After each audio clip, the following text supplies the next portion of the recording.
Hi viewers, நம்ம cine ரிவ்யூல நம்ம இன்னைக்கு பார்க்க போற படம் வனமகன். இந்த படத்துல ஜெயம் ரவி, சாயிஷா, தம்பிராமையா, பிரகாஷ் ராஜ், வேளாண் ராமூர்த்தி மற்றும் பலர் நடிச்சிருக்காங்க. இந்த படத்தை டைரக்ட் பண்ணிருக்காரு ஏஎல் விஜய். ஏஎல் விஜய்க்கு இந்த படம் 10வது படம். இதுக்கு முன்னாடி தேய் படம் மூலமா வித்தியாசமான கதையை கொடுத்த நம்ம ஏஎல் விஜய் இந்த படத்துலயும் சூப்பரான ஒரு கதையை கொடுத்திருக்காருன்னே சொல்லலாம். இந்த படத்துல மியூசிக் டைரக்டர் ஹாரிஸ் ஜெயராஜ். இந்த படத்தை ஒளிப்பதிவு பண்ணிருக்காரு திருநாவுக்கரசு. படத்துல வர பல காட்சிகள் வியட்நாம் பகுதியிலையும் 64 நாள் தலக்கோணம் பகுதியிலையும் ஷூட் எடுத்திருக்காங்க. இந்த காட்சிகள் அனைத்துமே ரொம்ப பசுமையாகவும் கண்ணுக்கு குளிர்ச்சியாகவும் இருக்குன்னே சொல்லலாம். தேசிய விருது பெற்ற ஒளிப்பதிவாளர்னு திருநாவுக்கரசர் ஒவ்வொரு காட்சியிலுமே நிரூபிச்சிருக்காரு. அவருக்கு நம்மளோட பாராட்டுகள் கண்டிப்பா தெரிவிச்சே ஆகணுங்க. ஜெயம் ரவி இந்த படத்துல அவரை பத்தி சொல்லணும்னா, இதுக்கு முன்னாடி நிமிர்ந்த நெல், பேராண்மை, தனி ஒருவன், இந்த மாதிரி பல கேரக்டர்ல சூப்பரா நடிச்சிருக்காரு. பட் இந்த படத்துல இது வரைக்கும் நடிச்சதுலேயே வித்தியாசமான ஒரு கேரக்டர் எடுத்து நடிச்சிருக்காரு. இந்த படத்துல அவருக்கு டயலாகே கிடையாதுங்க.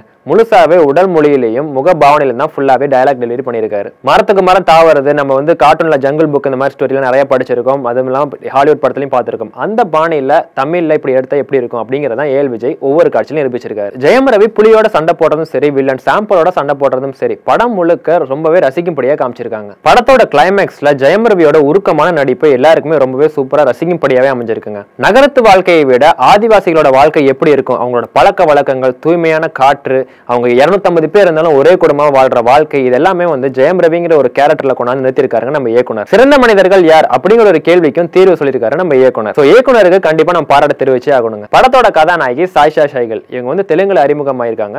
தெலுங்குல இவங்களோட படம் சரியா போகாதனால ஹிந்தியில இவங்களோட முதல் வெற்றியை பதிவு பண்ணியிருக்காங்க. ஹிந்தியில இவங்க நடிச்ச படம் சிவாய். இது இவங்களுக்கு 3வது படம். இந்த படத்துல இவங்க கதையை கேட்டோடனே தன்னோட டயலாக் பேப்பரை வாங்கி ஒரு மாசத்துக்கு முன்னாடி ப்ரிப்பேர் பண்ண ஆரம்பிச்சிட்டாங்களாம். அவங்களோட உழைப்பு ஒவ்வொரு டயலாக்லயுமே தெரியுதுங்க. அவங்களோட லிப் மூவ்மெண்டா இருக்கட்டும், எம்மா அழகாமா பாட்டுல அவங்க டான்ஸரா தான் இருக்கட்டும், ஒவ்வொரு காட்சியிலுமே அவங்களோட இளமை துள்ளி விளையாடுதுங்க. அம்மா அப்பா இல்லாத கதாநாயகி தம்பிராமையோட அரவணைப்புல வாழ்றாங்க.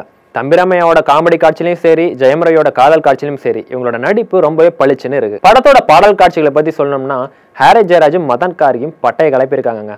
எம்மா அழகம்மா பாட்டும் சரி, சிலு சிலு பூங்காற்றை பாட்டும் சரி, அப்புறம் ஆதிவாசியை பத்தி ஒரு சூப்பரான ஒரு பாட்டு எழுதியிருக்காங்க. அந்த பாட்டு பட்டி தொட்டியும் பட்டையை கலப்புதுங்க. படத்துல முக்கியமா பாராட்டக்கூடிய ஒரு பர்சன் யாருன்னு பாத்தீங்கன்னா ஸ்டண்ட் சில்வா. ஏன்னா படத்துல வர சண்டை காட்சிகள் எல்லாமே பட்டையை கலப்புதுங்க. ஃபர்ஸ்ட் ஜெயம் ரவி புலி கூட சண்டை போற அந்த காட்சி வியட்நாம்ல புலியை ஒரு காட்டுல நடக்க விட்டு அதை ஷூட் பண்ணி இங்கே சிஜி ஒர்க் மூலமா அந்த சண்டை காட்சியை பதிவு பண்ணியிருக்காங்க.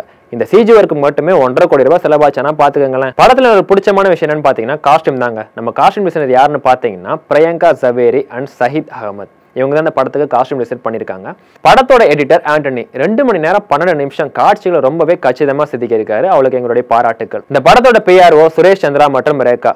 ஒரு படத்தோட பப்ளிசிட்டிக்கு பிஆர்ஓவோட கடமை தாங்க ரொம்ப முக்கியம். அவங்களோட கடமையை பக்காவா செஞ்சிருக்காங்க. மக்கள் சைட்ல ரொம்பவே நல்லா ரீச் ஆயிருக்கு. படத்தோட இயக்குனர் ஏஎல் விஜய் இந்த படத்தோட கதையை 2011 எழுதிட்டாருங்க. அவரோட முயற்சி வீண் போகல. ஜெயம் ரவி மாதிரி ஒரு நல்ல நடிகர் கிடைச்சனால சூப்பரா இந்த படத்தை பண்ணி முடிச்சிட்டாரு. ஆதிவாசிகள் அப்படின்னா நகரத்தில் இருக்க மக்கள் தவறான எண்ணங்கள் பரவிட்டு இருக்கு. அதை உடச்சு எரிஞ்சிருக்காருன்னே சொல்லலாம் நம்ம ஏஎல் விஜய். சமூகத்துக்கு தேவையான ஒரு கருத்தை ரொம்பவே அருமையா பதிவு பண்ணிருக்காரு. இயற்கையை அளிக்கும் மனிதர்கள், அம்மா அப்பா இருந்தும் முதியோரத்துல சேர்க்கிற ஒரு சில மனிதர்கள், இவங்களுக்கு எல்லாத்துக்குமே சூப்பரான ஒரு கருத்தை பதிவு பண்ணிருக்காருன்னே சொல்லலாம். மொத்தத்துல வனமகன் கண்டிப்பா பாராட்ட வேண்டிய ஒரு படம். ஒரு படம் பார்த்துட்டு வந்தோம்னா அந்த ஒரு படம் நம்ம அந்த காட்சிகள் அனைத்துமே நம்ம அந்த நாள் முழுவதுமே நம்ம மனசுல ஓடிட்டே இருக்கும். அப்படிப்பட்ட ஒரு படம் தான் வனமகன். கண்டிப்பா இந்த படம் தியேட்டர்ல பார்க்க வேண்டிய ஒரு படம். இந்த ரிவ்யூ உங்களுக்கு பிடிச்சிருந்தா உங்களோட கருத்துக்களை பதிவு பண்ணுங்க. நிகழ்ச்சி தயாரிப்பாளர் விஜய் கோபாலுடன் சுரேந்தர்.